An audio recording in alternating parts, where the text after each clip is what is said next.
우리 교회 아기 의자가 3개 들어왔습니다. 아기 의자가 3개 들어온 기념비적인 주일날 아기를 가진 어머니들이 다 오셨네요. 이럴 줄 알았으면 진짜 아기 의자를 사다 놓을 걸 그랬습니다. 아기 의자는 한 100개쯤 사다 놓을까요? 아기 키우는 집이면 어느 집에나 하나씩 있었던 아기 의자이고, 저희 집에도 늘 자리 하나를 차지하고 있던 아기 의자였는데, 이번에 교회에 들어온 아기 의자가 유난히 반갑고 눈에 들어오더라고요. 이번에 교회에서 아기 의자를 3개나 구입한 것은 교회 아기 엄마들이 많아졌기 때문입니다. 아기들이 많아지기를, 또 아기 엄마들이 많아지기를, 그래서 아기 첫 출석 기도도 해보고 싶다, 유아 세례도 해보고 싶다, 그런 마음이 있었는데 주님께서 하나씩 하나씩 기도에 응답해 주시는 것 같다는 생각을 저는 혼자 했습니다. 아기들이 교회에 많아지면서 주일날 점심시간에 보면 아기 교인들이 많아졌습니다. 3살 되는 찬이, 또 호민이, 상윤이, 그리고 2살 되는 하은이, 또 곧 태어날 천희영 성도님의 아기. 천희영 성도님은 이번 주말이 출산 예정일인데 오늘 교회로 오셨네요. 네, 오실 수 있으려나 했었습니다. 지난 여름부터 교회에 생활적으로 등록한 장은혜 자매님, 장예지 자매님, 또 대림절 끝에 교회 등록하신 천희영 자매님, 또 1월에 오신 박문경 자매님, 아기 엄마, 아기 아빠들이 교회에 오시면서 아기 교인들이 이제 많아지게 된 겁니다. 그런데 우리는 아기 교인들이 많아져서 좋죠. 그래서 아기 교인들의 부모님인 장은혜, 장예지 자매, 또 천희영 자매님, 박문경 자매님은 행복하면서도 사실은 굉장히 힘든 시기를 지금 보내고 있습니다. 이미 아기를 다 키우고 집에 키울 아기가 없는 엄마들은 예전에 육아가 얼마나 힘들었는지 까맣게 잊고 아기 교인들을 안고 어쩔 줄 몰라 좋아하면서 다시 키우고 싶어, 너무 예쁘다, 정작 다시 나오라 하면 아마 아유 못한다고 할 거면서 막 좋다고 막 이럽니다. 싸움 속도 모르고 지금 애를 키워야 되는 엄마들은 진짜 힘든 시기인 거죠. 다시 아기 키우고 싶다고 막 부러워하지만 정작 키우라 그러면 아마 옛날 생각들 나실 겁니다. 밤낮 바뀌어가지고 칭얼거리고. 김민경 사모님도 6월 말에 출산하십니다. 네, 아기 의자를 더 사야 되겠군요. 잠도 제대로 못 자고 똥기저귀, 또 애들이 간혹 아파서 칭얼거리면 잠시도 눈을 못 떼고, 그러면서 엄마들이 주로 많이 하는 말, 내가 네 키우면서 손목 나갔다, 손목 나갔다. 이유도 없이 우울한 산후 우울증을 호소하기도 합니다.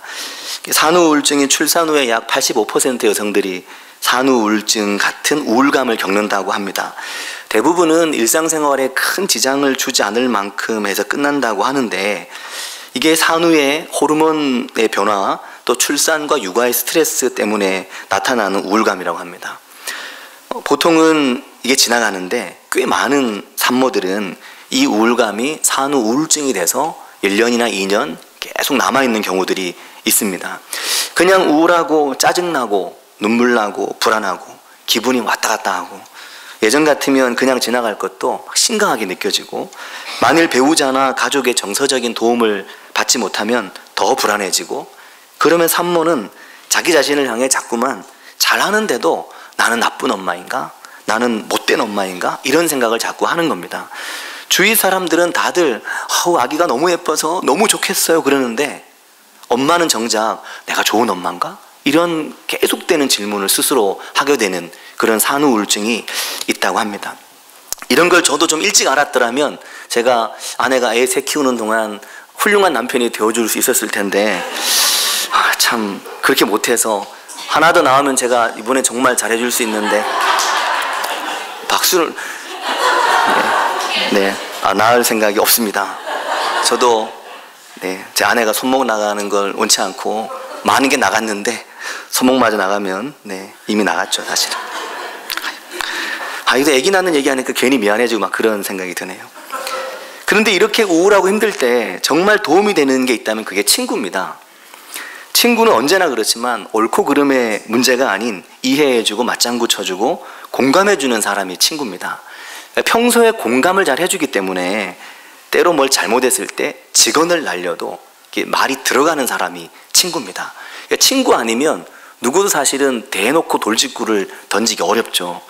친구기 때문에 가능합니다. 그렇게 좋은 친구가 곁에 있으면 힘들고 어려울 때, 외롭고 우울할 때 이겨낼 수가 있습니다. 육아에 지쳐있는 엄마들에게 우리 교회와 또 교회 성도님들이 좋은 친구가 되어주시기를 바랍니다. 그런데 정말 좋은 친구, 정말 꼭 필요한 친구는, 친구 중에서도 좋은 친구는 영적인 친구입니다. 이게 제일 중요한 친구입니다. 친구 많죠. 먼 친구 많은데, 뭐 할 때 누구 만나고, 뭐 할 때 누구 만나고, 먼 친구 많은데, 제일 좋은 친구는 영적인 친구입니다. 우리가 모두 지극히 사적인 이야기를 깊이 이야기할 수 있는 가까운 영적인 친구가 있어야 됩니다. 그게 정말 친구입니다. 이런 영적 친구가 멀리 있으면 힘든 거죠. 좋은 교회는 영적인 친구가 있는 교회가 좋은 교회입니다. 사람들은 다 교회가 좋다 말하는데 나는 교회가 너무 안 좋아. 교회 안에 영적인 친구가 없기 때문입니다. 사람들은 다 뭐 교회를 이것도 없고 저것도 없고 해도 내 교회 안에 영적인 친구 한 사람이 있으면 이 교회가 내 교회가 되는 겁니다. 우리가 어떻게 생각하면은 영적인 친구는 교회 다니는 사람에게나 필요하지라고 생각할 수 있습니다. 그러나 그렇지 않습니다. 사람은 누구나 영적인 친구를 원하고 있습니다. 내가 신앙이 있거나 없거나, 신앙이 좋거나 나쁘거나, 내가 교회를 다니나 다니지 않으나 내 주변에 나의 가까이에 영적인 친구가 있으면 그것은 내게 도움이 된다고 누구나 생각을 합니다. 영적이다 하는 말은 하나님 앞에 늘 가까이 가고 더 가까이 있으려고 하는 사람들을 말합니다. 모든 삶의 관심이 하나님께 가 있어서 내가 힘들고 어려울 때 내가 잘 살고 있는지 좀 확인이 필요하고, 내가 격려받고 싶고 위로받고 싶을 때 내가 좀 얘기를 나누다 보면 너 잘하고 있어. 그러면 나는 안영적이지만 나의 영적인 친구가 너 잘하고 있어. 그러면 기도하다 보니까 내가 잘한다는 느낌이 들었나 봐. 마음의 위로가 되고 힘을 얻는 거죠. 영적인 친구는 우리에게 너무나 중요합니다. 그 정도 하면 됐어. 그 정도 하면 정말 잘하고 있는 거야. 이렇게 말해줄 수 있는 좋은 영적인 친구. 힘들고 어려울 때 기도할게, 기도하자 말할 수 있는 좋은 영적인 친구가 필요한 겁니다. 그래서 성도님들은 목회자가 바쁜 걸 싫어하시죠. 이야기를 좀 나누려고 하면 눈치 봐야 되고 바빠 보이고 말 걸기도 좀 어렵고, 우리 목사님이 여유가 좀 있으시면은 시간을 좀 나에게 내주시면 좋겠는데 그렇게 생각을 하십니다. 목사님 돌아왔으면 설교 준비하셔야지, 바쁠 테니까. 그러면서 그럼 누구 없나 하고 주변을 돌아보는 거죠. 주변을 돌아보면서 교회 리더들, 교회에 기름 부음 받은 직분자들, 항상 누군가의 영적 친구가 되기 위해 준비하고 있는 분이 누가 있나 찾아보는 겁니다. 항상 누군가의 영적 친구가 되기 위해 준비하고 있는 사람, 막상 다가가지 못하지만 내가 멀리서 봐도 야, 저분은 참 신앙생활 잘하시는 것 같아. 저분에게 좀 한번 이야기할 수 있는 시간이 있으면 좋겠다. 이런 마음이 생기는 거죠. 그래서 야, 저분 참 좋다. 지난번에 대표기도 하실 때 기도가 너무 내게 다가와가지고 기도하는 데만 나 눈물 펑펑 쏟고 울어서, 근데 그분이 어느 날 식당에서 안녕하시냐고 인사를 꼭 하는데 어이구 나한테 그렇게 인사해주는 안녕하세요 한마디 했는데 연예인 만난 것도 아닌데 너무 고맙고 너무 반갑다. 이런 마음이 드는 좋은 영적인 친구들이 우리에게 필요한 겁니다. 사랑하는 성도 여러분, 우리가 모두 그렇게 영적인 친구가 서로가 서로에게 될 수 있는 은혜가 있기를 바랍니다. 그게 교회고 믿음의 가정입니다. 영적인 것으로 충분히 좋은 친구가 되어줄 수 있고 영적 친구가 가장 귀한 친구이기 때문입니다. 다윗의 생애를 보면 다윗에게 그런 생명 같은 영적인 친구가 있었습니다. 그가 바로 나단 선지자였습니다. 다윗 그러면 우리는 요나단을 생각합니다. 요나단도 정말 다윗에게 최고의 친구입니다. 다윗을 정말 사랑해준 그런 진정한 친구였습니다. 그러나 나단 선지자는 다윗에게 그 무엇과도 바꿀 수 없는 다윗의 오랜 친구이자 영적인 멘토였습니다. 멘토는 꼭 나이가 많아야만 멘토가 되는 것은 아닙니다. 멘토가 꼭 무슨 자리에 있어야만 되는 것이 아닙니다. 내가 그와 이야기 나누고 그와 대화하면 참 내게 하나님이 뭘 원하실지를 다시 한번 생각하게 만드는 그런 좋은 영적 친구가 필요한 것이죠. 다윗이 인생의 길을 찾지 못할 때, 또 다윗에게 인생의 길이 필요할 때, 그때마다 다윗은 나단을 찾고 나단의 말에 귀를 기울였습니다. 다윗에게 나단 선지자는 그런 삶의 길이 하나님을 향하도록 가르쳐주고 다윗의 이야기에 귀를 기울여주는 단 한 사람의 영적인 친구였습니다. 사실 정말 하고 싶은 목회는 이런 목회입니다. 어떻게 해요 목사님? 어떻게 해요? 이런 문제가 생겼는데 어떻게 해요 목사님?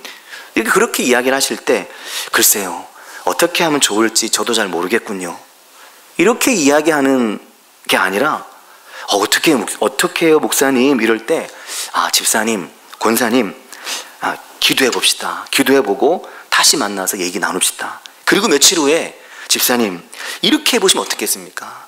기도하는데 이런 은혜와 감동이 있었습니다. 이런 건 어떨까요? 이런 건 어떨까요? 이런 건 어떨까요? 얘기 나누는데 그 이야기에서 감동이 되고 은혜가 되고 힘을 얻고 격려를 받는 그런 좋은 영적 친구가 되어줄 수 있는 그런 목회 현장, 그런 교회 누구나 원하고 누구나 아마 바라는 교회의 상일 것입니다. 다윗은 나단에게 많은 것을 상의했습니다. 성경에서 보면 왕과 선지자가 자주 만나 이야기를 하지 않습니다. 늘 왕과 선지자의 관계는 견제하는 관계죠. 왕이 제대로 하나, 선지자가 살피는 거죠. 또 왕은 선지자가 말하면 말을 안 듣습니다. 일단. 그런데 다윗은 참 놀랍게도 나단 선지자와 매우 중요한 이야기를 중요한 때마다 나누고 함께하는 겁니다. 늘 가장 가까운 거리에 나단 선지자가 있었습니다.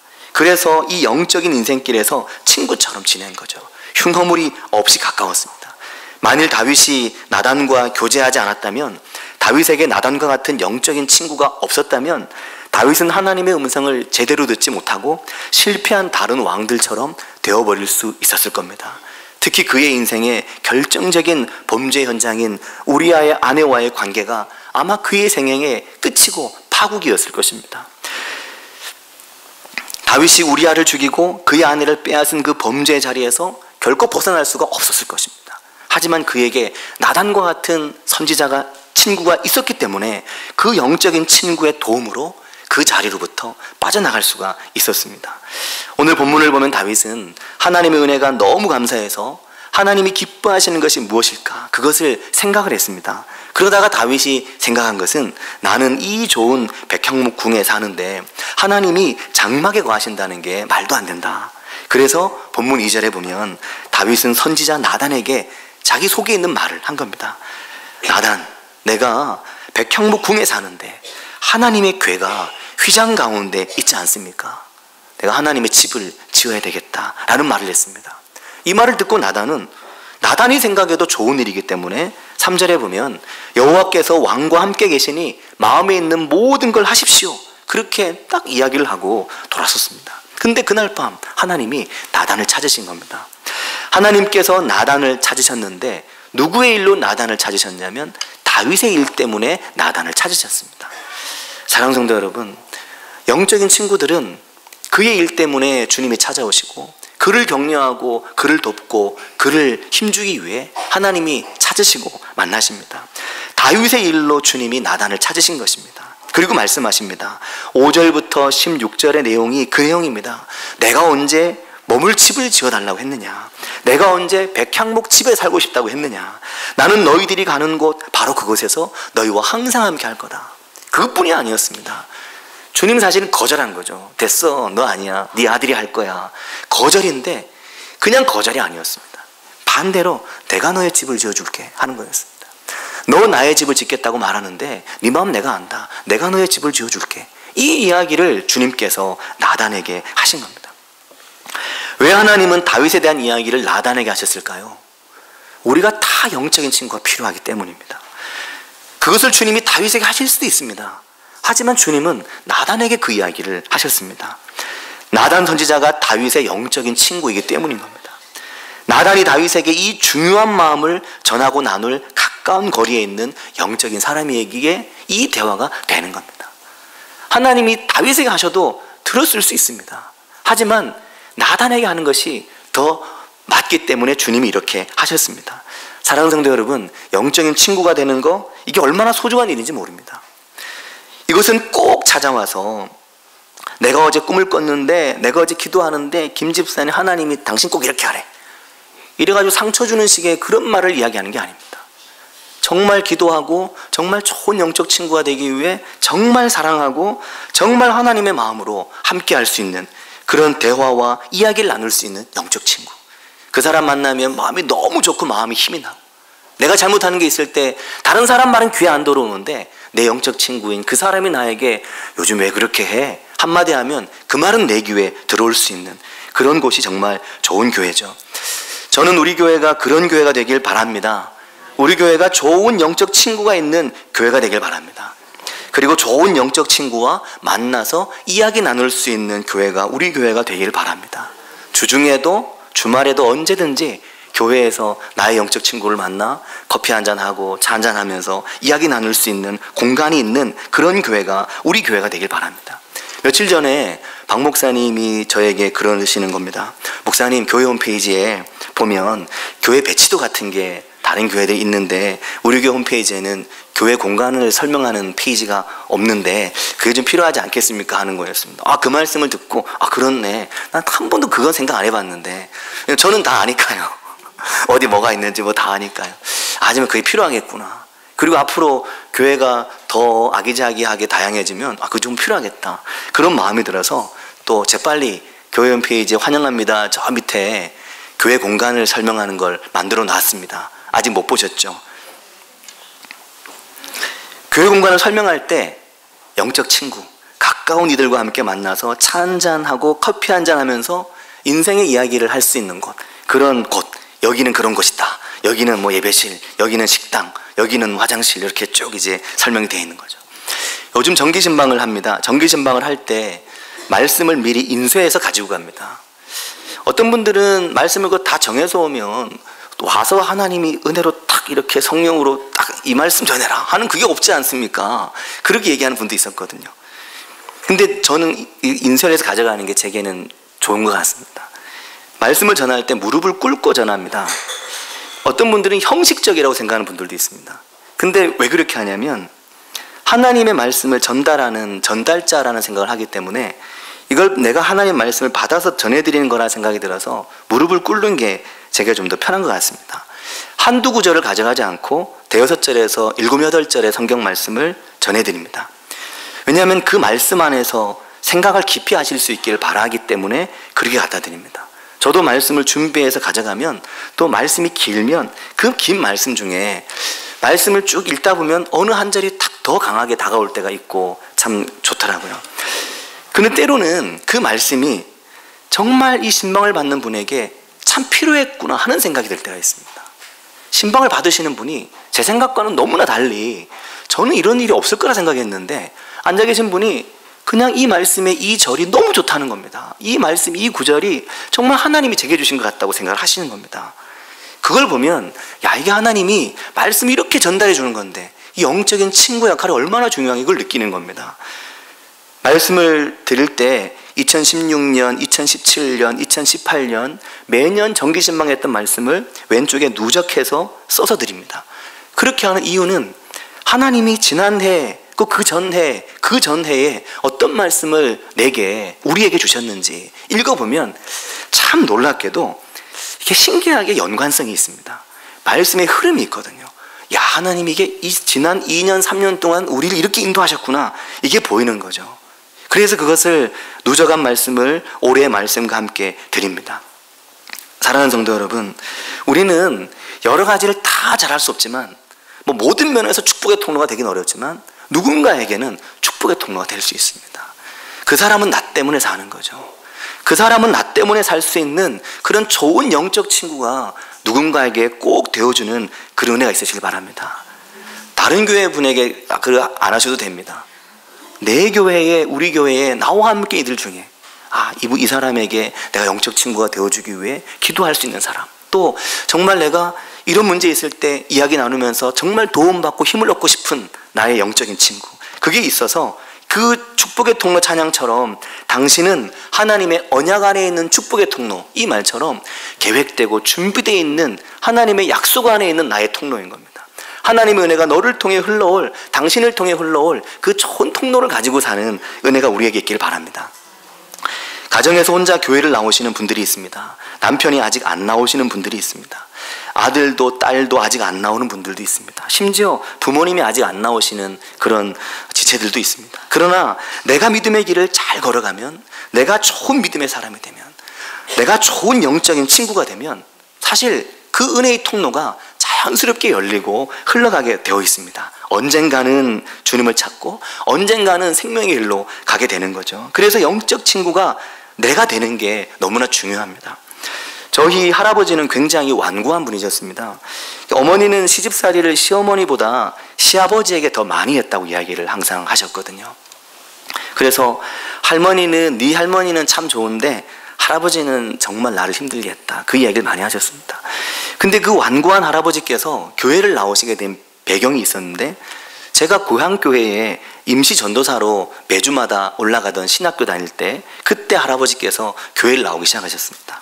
사실 그때 저는 목회를 신학교 1학년, 2학년 이때 교회를 가다 보니까 천방지축이 사실 엉망이었던 것 같습니다. 돌아보면 부끄럽고 그렇습니다. 근데 그때 손자가 매주 교회를 오니까 할아버지가 손자 보려고 교회를 오신 거였습니다. 저희 아버지께서 할아버지보다 먼저 돌아가셨거든요. 그러니 아들을 먼저 보낸 외로운 아버지가 손자 얼굴이라도 보려고 교회를 오시는 거죠. 그리고 어느 날 세례를 받으셨습니다. 제가 할아버지께 여쭤봤죠. 지금도 생생한데, 할아버지랑 이제 학교 앞에, 그 교회 옆에 초등학교 앞에 이렇게 걸어가면서 할아버지 세례 받으실래요? 그랬더니 할아버지께서 받지 뭐, 손주가 좋으면 받지 뭐, 내가 네가 좋다는 게 아니라 네가 좋아하면 내가 받지, 그 말이었습니다. 손주가 좋으면 내가 받아주지 뭐 하는 거였습니다. 그러면서 세례를 받으셨죠. 그렇게 완고하시던 할아버지가 아들 보내고 어떻게 그렇게 달라지셨나. 그렇게 세례 받으시고 얼마 안 돼서 할아버지께서 돌아가셨거든요. 축복의 통로는 굉장히 가까이 있습니다. 내 옆에 가장 가까이에 좋은 영적 친구가 되어주는 그런 은혜가 우리 모두에게 있기를 바랍니다. 같이 기도하겠습니다. 이 시간 기도하실 때 나에게 그런 소중한 영적 친구가 있다면 그를 위해서 기도하고, 또 내가 요즘 돌아보지 못한 나의 소중한 영적 친구가 있다면 하나님, 제가 그를 위해 늘 기도하고 제가 그 사람의 소중한 영적 친구가 될 수 있도록 주님, 저를 더 하나님 앞에 세워주십시오. 기도하고 같이 이런 영적 친구가 많이 있는 그런 교회가 우리 교회가 될 수 있기를 위해 같이 한 목소리로 기도하겠습니다.